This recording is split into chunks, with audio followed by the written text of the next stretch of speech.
ಬೆಂಗಳೂರು ಗ್ರಾಮಾಂತರ ಜಿಲ್ಲೆಯ ಆನೇಕಲ್ ಪೊಲೀಸ್ ಠಾಣಾ ವ್ಯಾಪ್ತಿಯ ಕರ್ಪೂರ ಗೇಟ್ ಬಳಿ ಇಂದು ಬೆಳಗ್ಗೆ ಸಿನಿಮಾ ಮಾದರಿಯಲ್ಲಿ ಕಾರು ಅಡ್ಡ ಹಾಕಿ ವ್ಯಕ್ತಿಯೊಬ್ಬರನ್ನು ಕಿಡ್ನಾಪ್ ಮಾಡಿರುವ ಘಟನೆ ನಡೆದಿದೆ. ಈ ಘಟನೆಯಿಂದಾಗಿ ಸ್ಥಳೀಯರಲ್ಲಿ ಆತಂಕದ ವಾತಾವರಣ ನಿರ್ಮಾಣವಾಗಿದ್ದು, ಕಿಡ್ನಾಪ್ ಆಗಿರುವ ವ್ಯಕ್ತಿಯನ್ನು ಹೊನ್ನಾಕಲಶಪುರ ಗ್ರಾಮದ ಗೋಪಾಲ್ ಎಂದು ಗುರುತಿಸಲಾಗಿದೆ. ಇಂದು ತಮ್ಮ ಸ್ನೇಹಿತ ಸತೀಶ್ ಅವರೊಂದಿಗೆ ಅತ್ತಿಬೆಲೆಯಿಂದ ಆನೇಕಲ್ ಕಡೆಗೆ ಕಾರಿನಲ್ಲಿ ಬರುತ್ತಿದ್ದ ಈ ವೇಳೆ ದುಷ್ಕರ್ಮಿಗಳು ಟಾಟಾ ಏಸ್ ವಾಹನದಲ್ಲಿ ಬಂದು ಕಾರಿಗೆ ಅಡ್ಡ ಹಾಕಿ ಡಿಕ್ಕಿ ಹೊಡೆದಿದ್ದಾರೆ. ನಂತರ ಸತೀಶ್ ಅವರ ಕಣ್ಣಿಗೆ ಸ್ಪ್ರೇ ಮಾಡಿ ಗೋಪಾಲ್ನನ್ನು ಅಪಹರಿಸಿದ್ದು ಎಂದು ತಿಳಿದು ಬಂದಿದೆ. ಸ್ಥಳಕ್ಕೆ ಧಾವಿಸಿದ ಆನೇಕಲ್ ಪೊಲೀಸರು ಪರಿಶೀಲನೆ ನಡೆಸುತ್ತಿದ್ದು, ಅಪಹರಣ ಮಾಡಿದ್ದಕ್ಕಾಗಿ ಪತ್ತೆಗಾಗಿ ವಿಶೇಷ ತಂಡಗಳನ್ನು ರಚಿಸಲಾಗಿದೆ. ಶೀಘ್ರವೇ ಆರೋಪಿಗಳನ್ನು ಬಂಧಿಸುವುದಾಗಿ ಪೊಲೀಸರು ತಿಳಿಸಿದ್ದು, ಘಟನೆಯ ಕುರಿತು ಗೋಪಾಲ್ ಅವರ ಕುಟುಂಬಸ್ಥರಿಗೆ ಮಾಹಿತಿ ನೀಡಲಾಗಿದೆ. ಕಿಡ್ನಾಪ್ನ ಹಿಂದಿನ ಉದ್ದೇಶ ಹಾಗೂ ಆರೋಪಿಗಳ ಬಗ್ಗೆ ಯಾವುದೇ ಮಾಹಿತಿ ಲಭ್ಯವಾಗಿಲ್ಲ.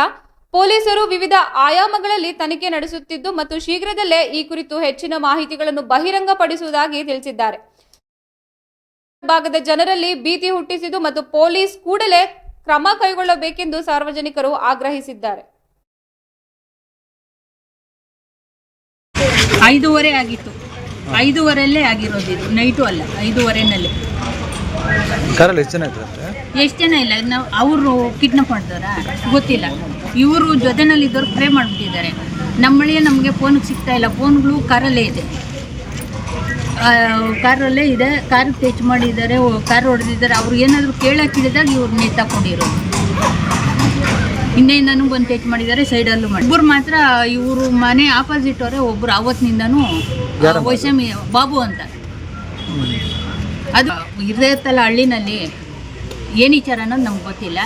ಆದರೆ ಒಂದ್ಸರಿ ಇದೇ ಟೈಮಲ್ಲೇ 2ನೇ ವರ್ಷದಲ್ಲಿ ಅವ್ರು ಕರ್ಕೊಂಡೋಗಿ 1-2 ಏಟು ಹೊಡೆದಿದ್ದಾರೆ. ಬೆಳೀತಾ ಇದ್ದಾರೆ ಅಂತ ಇಬ್ಬರೂ ತುಂಬ ದಿನದಿಂದ ಕ್ಲೋಸ್ ಆಗಿದ್ರತ್ತೆ. ಬೆಳೀತಾ ಇದ್ದಾರೆ ಅನ್ನೋದೇನಾದರೂ ಮನಸ್ಸಲ್ಲಿ ಇಟ್ಕೊಂಡು, ಆದರೆ ನಮ್ಮ ಹುಡುಗ ಇನ್ನೇನು ಬೇರೆ ಹ್ಯಾಬಿಟು ಬೇರೆ ಇದು ಏನೂ ಇಲ್ಲ. ತನ್ನ ಕೆಲಸ ಆಯಿತು, ತಾನಾಯಿತು, ಅಷ್ಟರಲ್ಲಿ ಇರೋದು. ಯಾರ್ಯಾರಿಗೂ ಮಾಡಿದ್ದಾರೆ, ಇವ್ರ ಅಮ್ಮಗೂ ಮಾಡಿದ್ರಂತೆ. ಏನು ಅನ್ನೋದು ಹೇಳಿಲ್ಲ. ಜೊತೆಯಲ್ಲಿ ಸತೀಶ್ ಜೊತೆನಲ್ಲಿ ಇದ್ದಿದ್ದು. ಅವ್ರು ಪ್ರೇ ಮಾಡಿದ್ದಾರೆ. ಸತೀಶು ಇಳಿಯೋದಕ್ಕೆ ಪ್ರೇ ಮಾಡಿದ್ದಾರೆ. ಸತೀಶ್ ಪ್ರಜ್ಞೆ ತಪ್ಪಿದೆ. ನಮ್ಮ ಹುಡುಗನ ಎಳ್ಕೊಂಡಿರೋದು, ಒಡೆದಾಡಿಲ್ಲ, ಎಳ್ಕೊಂಡಿರೋದು.